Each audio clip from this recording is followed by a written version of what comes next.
সেনাপ্রধানকে আসলে একটা শক্ত অবস্থান নিতেই হবে, কারণ তার হাতে সময় কমে আসছে। জুলাই ঘোষণাপত্র আসছে, সংবিধান বাতিল হচ্ছে। রাজপথে সংবিধান বাতিল করে ফেললে রাজপথে আরো অনেক বিচার, অনেক প্রশ্নের উত্তরের ফয়সালা করতে চাইবেন জুলাইয়ের বিপ্লবীরা। বাংলাদেশে সেনা সদর এবং সেনাবাহিনীর কি করে, কি হতে যাচ্ছে, কি হয় এই নিয়ে জল্পনা কল্পনা উত্তেজনা যে ক্রমাগত বাড়ছে, তার আরেকটি প্রমাণ আসলে সোমবার রাত এবং সম্ভবত মঙ্গলবার রাত, মানে আজ রাতটাও সেই একই উত্তেজনায় কাটতে যাচ্ছে। দেখুন, সেই শনিবারে যখন সেনা সদর দফতর থেকে তাদের জনসংযোগ পরিদপ্তরের মাধ্যমে দুটো বিবৃতি দেওয়া হলো। একটা বিবৃতিতে জানানো হলো যে বরখাস্তকৃত সেনা সদস্যদের একজনকে দুজন সহযোগী সহ সেনাবাহিনী গ্রেফতার করেছে, যিনি এখনো কোন থানার হেফাজতে আছেন আমরা কিন্তু জানি না, সেটা একটা। এবং তারপর যখন জানানো হলো যে সেনা সদরকে ঘিরে নাশকতার চেষ্টা করা হবে, এই খবরের ভিত্তিতে সেনা সদর থেকে আসলে সেনা সদর এবং তার আশপাশের এলাকায় সকল ধরনের সভা সমাবেশ মিছিল নিষিদ্ধ করা হয়েছে। তারপর থেকেই আসলে সেই আগুনে আরও ঘি পড়ল যে সম্ভবত সেনাবাহিনী বা সেনাপ্রধান কোনো একটি পদক্ষেপ নিতে যাচ্ছে খুব দ্রুত।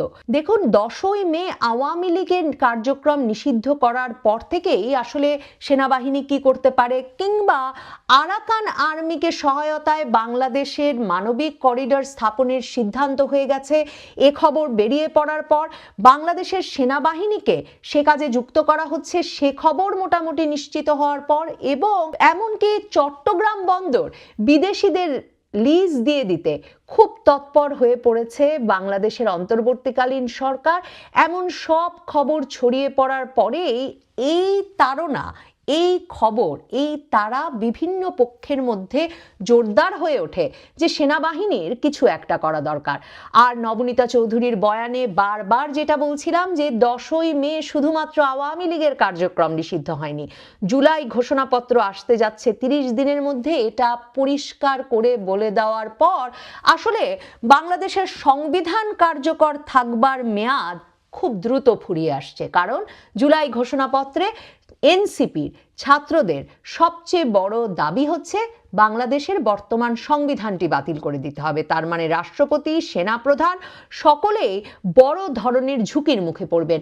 এই অবস্থায় রাষ্ট্রের এই প্রতিষ্ঠানগুলো আসলে কি সেই ঝুঁকি পর্যন্ত নিজেদের বিপদগ্রস্ত করবার জন্য অপেক্ষা করবে?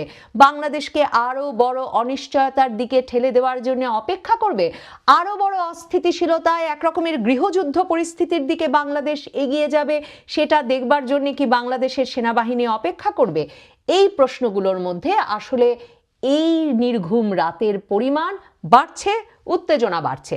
নির্ঘুম রাতের পেছনে আসলে যে শুধুই কানাঘুষা নেই, আসলে যে ঘটনা ঘটছে তার প্রমাণ সোমবার রাতে আরো স্পষ্ট হয়ে ওঠে। দেখুন, সারা দিন ধরেই সোমবার খবর পাওয়া যায় যে সেনাপ্রধান সেনা দফতরে রবিবার সোমবার এ দুদিন ধরেই খবর পাওয়া যাচ্ছিল যে সেনাপ্রধান সেনা সদর দফতরে বিভিন্ন পর্যায়ের কমান্ডারদের সঙ্গে আলাপ করছেন।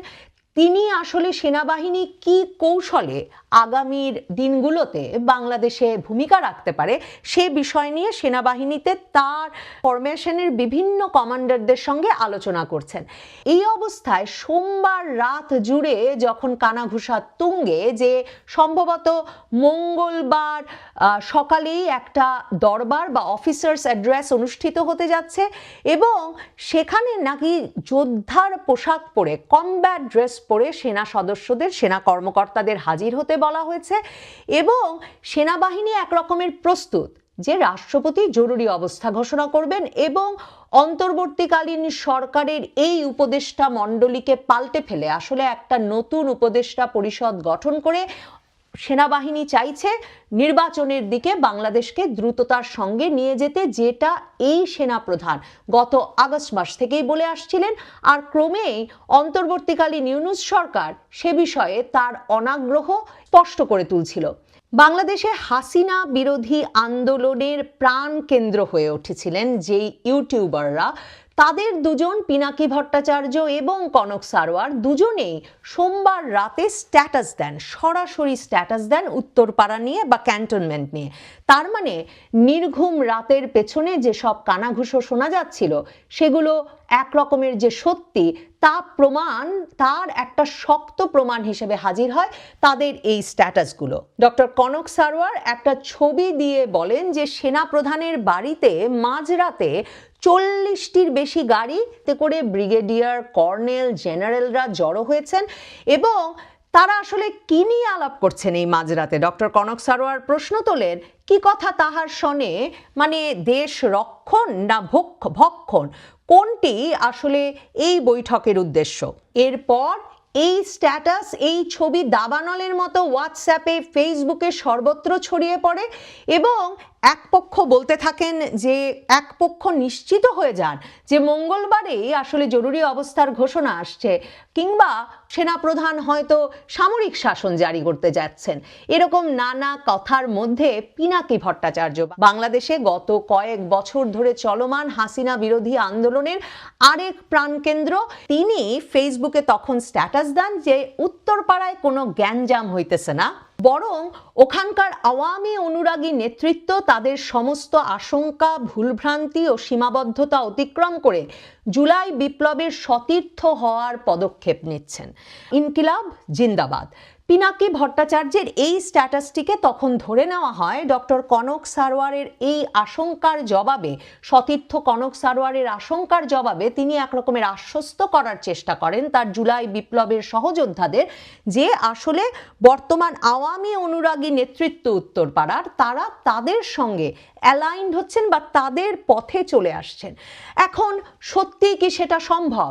সবচেয়ে বড় বিভেদের জায়গা এবং সবচেয়ে বড় অস্থিতিশীলতার আশঙ্কা তো সে জায়গাতেই, কারণ পিনাকি ভট্টাচার্য সহ ধরুন হাসনাত আবদুল্লাহ সহ এনসিপির নেতৃবৃন্দ, এই ছাত্র সমন্বয়কেরা, এরা বরাবর বলে এসেছেন যে ওয়াকার তো হাসিনার পক্ষের, মানে সেনাপ্রধান ওয়াকারুজ্জামান হাসিনার পক্ষের, সেনাপ্রধান ওয়াকারুজ্জামান আওয়ামী লীগপন্থী হাসিনার লোক এবং সে কারণে সেনাপ্রধান ওয়াকারুজ্জামানকে সরে যেতে হবে এবং তাকে জবাব দিতে হবে যে কি করে শেখ হাসিনা চলে যেতে পারলো, কি করে ক্যান্টনমেন্টের ভেতর কয়েকশো আওয়ামী লীগের নেতা কর্মী এবং তাদের পরিবার আটক থাকার পর, মানে তাদের পরিবার আশ্রয় নেওয়ার পর তাদেরকে বিনা বিচারে নিরাপদ আশ্রয়ে চলে যেতে দেওয়া হলো। এই প্রশ্নগুলো বরাবর তারা প্রকাশ্যে তুলে এসেছেন।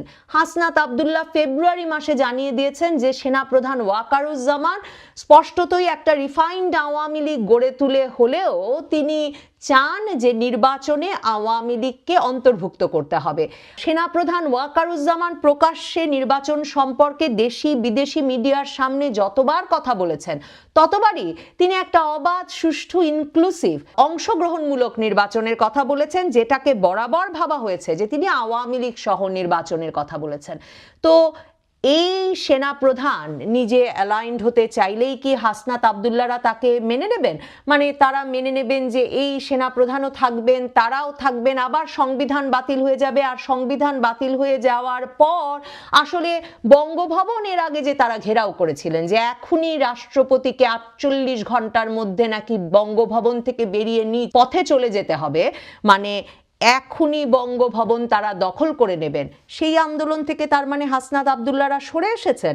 হাসনাত আবদুল্লাহরা আর সেনাপ্রধানের অপসারণ, সেনাবাহিনীর ভেতরে নেতৃত্বের রদবদল কিংবা বঙ্গভবনের রাষ্ট্রপতির পদ থেকে শাহাবুদ্দিন চুপ্পুকের অপসারণ চান না, মানে তাদের আন্দোলন থেকে তারা সরে এলেন। মানে তারা যদি তাদের আন্দোলন থেকে সরে না আসেন তাহলে আসলে উত্তরপাড়ার পক্ষে জুলাই বিপ্লবের সঙ্গে অ্যালাইন্ড হওয়া কি করে সম্ভব? একমাত্র সম্ভব যদি সেনাপ্রধান ওয়াকারুজ্জামান মেনে নেন যে তিনি নিজে সরে যাবেন এবং তিনি তার সকল কমান্ডারদেরকে, প্রধান ডিভিশনের কমান্ডারদেরকেও হাসনাত আবদুল্লাহ কিংবা পিনাকি ভট্টাচার্যদের পছন্দ মতো রদবদল করে নেবেন। সেই পথে কি হাঁটা একটা সুশৃঙ্খল বাহিনী, সেনাবাহিনীর পক্ষে সম্ভব? আর সমস্যা তো শুধু সেনাবাহিনী প্রধান বা সেনাবাহিনীর নেতৃত্বকে নিয়ে না, এই জুলাই বিপ্লবের নেতৃত্ব দানকারী পক্ষর পিনাকি ভট্টাচার্য, হাসনাত আবদুল্লাদের সমস্যা তো আসলে নৌবাহিনী, বিমান বাহিনীর নেতৃত্ব এবং তাদের প্রধানদেরকে নিয়েও। তাহলে কি করে আসলে হঠাৎ করে সোমবার মাঝরাতে এই প্রভাবশালী ইউটিউবাররা খবর পেয়ে গেলেন বা তারা আশ্বস্ত করতে পারলেন তাদের অনুসারীদেরকে, সেনাবাহিনীর ভেতরকার, উত্তরপাড়ার ভেতরকার আওয়ামী অনুরাগী নেতৃত্ব তাদের সমস্ত আশঙ্কা, ভুলভ্রান্তি, সীমাবদ্ধতা অতিক্রম করে জুলাই বিপ্লবের সতীর্থ হওয়ার পদক্ষেপ নিচ্ছেন। মানে এই সমীকরণ কি করে মেলে? হাসনাত আবদুল্লাহরা সেনাপ্রধান ওয়াকারুজ্জামানকে মেনে নিচ্ছেন, নাকি সেনাপ্রধান ওয়াকারুজ্জামান বুঝতে পারছেন যে তাকে যেহেতু তারা মেনে নেবেন না, কাজেই তিনিই সরে দাঁড়াবেন? তিনি সরে দাঁড়ালেই কি শুধু হবে, নাকি তার অনুসারী সকল কমান্ডারদেরকেই তার সরিয়ে নিয়ে যেতে হবে? তারা সরে গিয়ে কোথায় চলে যাবেন? কোথায় চলে গেলে তারা আসলে হাসনাত আবদুল্লাহরা যেসব প্রশ্ন এতদিন ধরে তাদের বিষয়ে তুলে এসেছেন সেসব প্রশ্ন থেকে তারা নিজেদেরকে রক্ষা করতে পারবে? মানে তিনি কেন রিফাইন্ড আওয়ামী লীগের কথা বলেছিলেন, তিনি কেন আওয়ামী লীগের নেতৃবৃন্দ, প্রশাসন, পুলিশের বিভিন্ন কর্মকর্তাদেরকে ক্যান্টনমেন্টে আশ্রয় দিয়ে নিরাপদে পরিবার সহ চলে যেতে দিলেন, মানে কেন হাসনাত আবদুল্লাদের হাতে তুলে দিলেন না? এমন নানা প্রশ্নের উত্তর কি করে দেবেন সেনাপ্রধান ওয়াকারুজ্জামান?